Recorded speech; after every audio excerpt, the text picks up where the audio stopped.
Handy Andy Power Cream cleans and shields so dirt slides off. When you think about your home, one can't help but think about the single room that the family often spends most of its time in, the kitchen.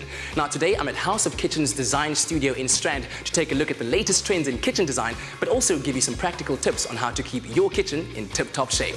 There are easy ways to update your current kitchen space that'll improve the form, function and style for years to come. Nick Rawlins shares a few tips. Now Nick, when it comes to kitchen design, where does one begin? Where do you draw your inspiration?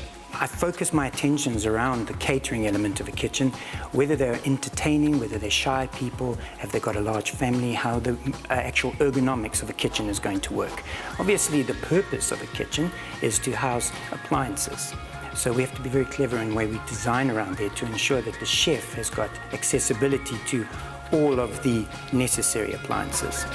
One of the biggest concerns when creating or renovating a kitchen is selecting the right worktop. Vicky Sleet knows the heart of the home needs to be both beautiful and functional. So Nick, tell me about the kitchen that we're in and the surface that Vicky's working on. This is a duotone kitchen. It's very practical, and the surface that she's working on right now is a black granite, which I regard as probably one of the better and more practical surfaces for an active family lifestyle. And speaking of active, Vicky, you're very actively involved in cutting that lemon, and it looks like you're about to destroy the surface. I mean, ordinarily you'd think a lemon would, wouldn't you, Katlego? Because it's acidic, like vinegar, like wine. If you spill that on a surface, often it'll actually eat into the surface. But something like granite, like Nick said, it really is good for a family kitchen and for a family environment. It's really, really hardy, and even a knife won't scratch it. Whatever kind of surface you choose, it needs to be heat and stain resistant and easy to clean. Nick shows us a few more options.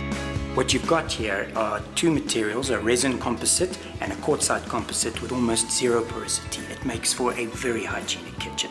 You'll find these in hospitals, dentistries and fast food restaurants for their malleability and for, again, their easy cleaning abilities. They not only look great, but they're really easy to keep clean. But we're not worried about what's happening on the surfaces necessarily. We're thinking about what you can't see. And sometimes kitchens can actually be a laboratory for bacteria you don't want to know about. So at the top of your extraction fans, at the top of those shelves that you never really get to, at the top of your fridge, that is where the bacteria and the dirt is hanging out. And that's where you need to clean at least once a month. This room's the hub of the entire house, and few requires as much meticulous attention as the space where we prepare our meals. Even more reason to put some thought into your choice of worktops. Now Vicky, as luxurious and as marvelous as marble is, why wouldn't you use it in your kitchen?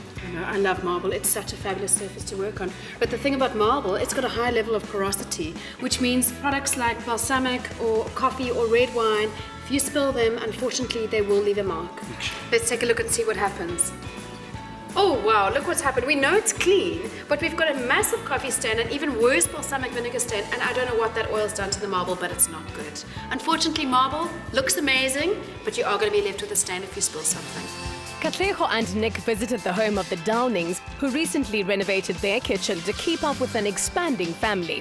This spacious farmhouse near Somerset West hosts many happy family events. Lynn and Alfie have an absolutely magnificent home and a beautiful looking kitchen. Tell me about the inspiration behind the space.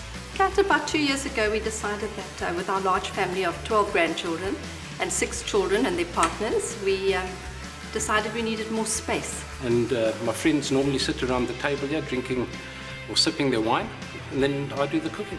And so Nick, when it came to deciding about the materials to incorporate into this kitchen, what made you decide on these specific materials? Yes, I put in a solid wood walnut, which is done in an oil so that we can renew it, maintaining its luster. And that's an area where Alf can sit with his friends. It's warm and cozy in winter. Now Alf, every gentleman has to have his own Aston Martin, and I understand that this stove is like your Aston Martin. Tell me how you decided to choose this specific one. Firstly, we went for easy cleaning. You know, you can just lift it off and take it apart and then clean it. The other thing we decided, it's got 2 ovens. The one is electric and the one is gas. That's just in case our electricity goes off in the farm. Practical, handsome and easy to maintain. Tune in again next time as we explore more inspiring kitchen spaces. Handy Andy Power Cream cleans and shields so dirt slides off. Stay with Expresso and SABC3.